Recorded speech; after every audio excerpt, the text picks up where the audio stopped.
My parents kicked me out at "You'll be back. Begging in a month." My mother smirked. My father. 17. "You'll be back begging in a month." My mother smirked. My father slammed the door in my face. I got angry.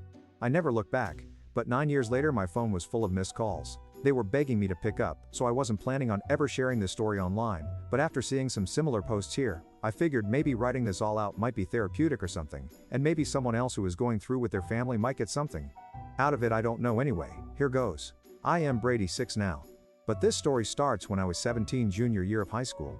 I was never the perfect son. My parents wanted my dad worked at a manufacturing plant, and my mom was a receptionist.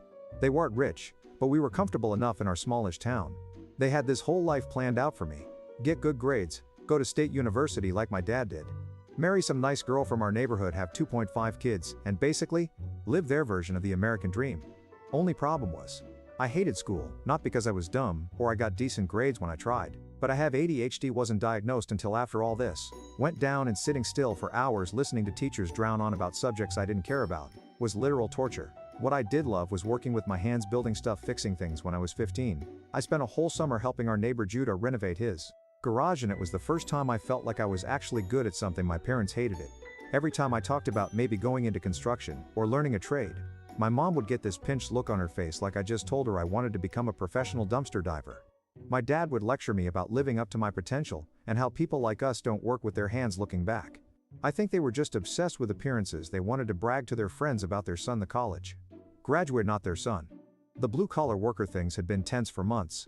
I was working part-time at a local store after school, saving up money, because something in my gut told me I might need. My grades were slipping, because honestly, I just stopped caring.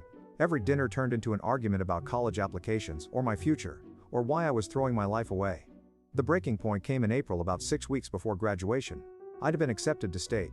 My parents had basically filled out the application. But I'd also been looking into this trade program for construction. It was cheaper, shorter, and actually taught skills I was interested in. I'd gotten in, and they were offering me a partial scholarship based on this portfolio of projects I'd put together. I decided to tell my parents over dinner. Bad idea. As soon as I mentioned trade school, my dad threw his fork down so hard it bounced off the plate. My mom started crying, actually crying like I told her I had 6 months to live, or something. What followed was the worst fight we'd ever had. My dad called me ungrateful, said I was spitting in the face of all their sacrifices. My mom kept saying